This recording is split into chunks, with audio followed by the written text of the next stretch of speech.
இப்போ மக்களுக்கு மறுபடியும் ஆன்மீகத்தில் நம்பிக்கை வந்திருக்கு. இஸ்லாமிய நாடுகளில் இஸ்லாமில் நம்பிக்கை வந்திருக்கு. கிறிஸ்தவ நாடுகளில் கிறிஸ்தவ மதத்தின் மேல் நம்பிக்கை வர ஆரம்பிச்சிருக்கு. இப்போ புதிய தலைமுறை ஒன்று உருவாகிற தலைமுறை வந்து ரைட்டிஸ்ட் ஐடியாலஜிக்கு மாறுது.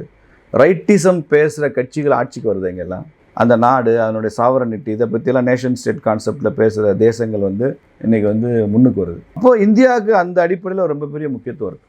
நாமளும் அந்த சித்தாந்தத்தை பின்பற்றவங்க தான். இன்றைக்கி இஸ்லாம்லேயே நிறைய குளோபல் இஸ்லாமில் நிறைய மாற்றங்கள் இருக்குது. முன்ன மாதிரி ஜிஹாது இதையெல்லாம் ஆதரித்த பல நாடுகள் இன்றைக்கி அவங்கெல்லாம் மறுபரிசீலனை செய்ய ஆரம்பிச்சிருக்காங்க. இதெல்லாம் சரி வராது, இதில் ரிசல்ட் கிடைக்கல, இது வந்து உலகத்தை ஒரு அழிவு பாதை கொண்டு போகுது, இது ஒரு பெரிய வன்முறையாக நம்மளை பார்க்குறாங்க அப்படின்ட்டு அந்த ரேடிக்கல் இஸ்லாம் சொல்லுவாங்க. அவங்களுக்கெல்லாம் ஒரு பெரிய மடைமாற்றம் ஏற்பட்டு ஒரு ஸ்பிரிச்சுவல் இஸ்லாம் வந்து எமர்ஜ் ஏற்கனவே ஸ்பிரிச்சுவல் இஸ்லாம் இருக்குது, அது வந்து இன்னும் கொஞ்சம் அதிகமாக எமர்ஜ் ஆக ஆரம்பிக்குது.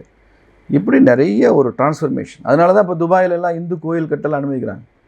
சவுதியிலெல்லாம் பார்த்திங்கன்னா அந்த கெடுபிடியான அந்த சட்டங்கள் எல்லாம் மாற்றி இப்போ கொஞ்சம் லிபரலைஸ்டு ஸ்கீமில் வந்திருக்கு. முன்னாடிலாம் அப்படி இல்லை, கெடுபிடியாக இருக்கும். மத்தியானம் 12:45 தொழுகைக்கு போகணுன்னா ரோட்டில் வந்து கவர்மெண்ட் அப்சர்வர்ஸ் நிற்பான். தொழுகைக்கு யாராவது போகலைன்னா பனிஷ்மெண்ட் கொடுத்துருவான். அவன் அங்கிட்டு நடந்துக்கிட்டு தான் வச்சுங்க கடை விதிக்கிறது அந்த தொழுகை.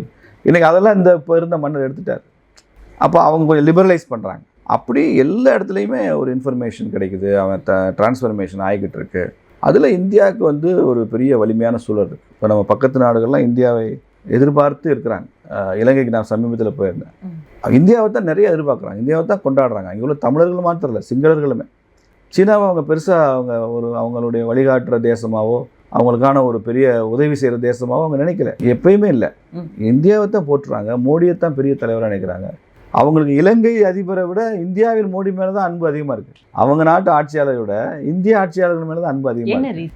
இந்தியா தான் சோர்ஸ் ஆஃப் இன்ஸ்பிரேஷனுங்க. இந்த ரீஜனில் இந்தியா தான் முக்கியமான நாடு.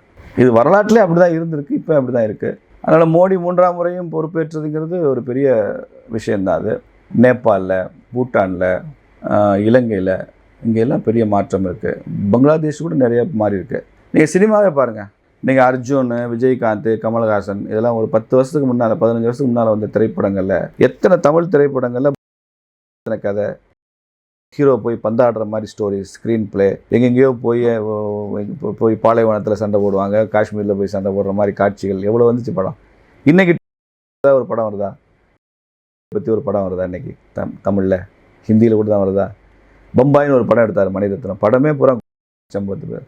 ரோஜான்னு ஒரு படம் எடுத்தார், கிட்னாப் பண்ணிட்டு போகிறாதான் பேசு. இன்றைக்கி இந்த 10 வருஷத்தில் அப்படி ஏதாவது ஒரு சினிமா சொல்லுங்கள். ஏன் வந்து சினிமா வரல அப்படின்னா இல்லை, அதனால் வரல. மோடி வந்ததுக்கப்புறம் இந்த பிரச்சனையெல்லாம் குறைஞ்சிருச்சு. அவங்க மக்களுடைய அன்றாட வாழ்க்கையை தானே சினிமா ரெஃப்ளெக்ட் பண்ணுது.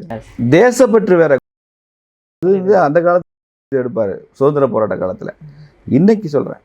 அப்போ இது எல்லாமே ஒரு பெரிய மாற்றம் நடந்து கொண்டு இருக்கிறத காமிக்குது. அந்த மாற்றத்தை தான் சினிமா ரெஃப்ளெக்ட் பண்ணுது. அதனால் பெரிய வளர்ச்சி இருக்குது.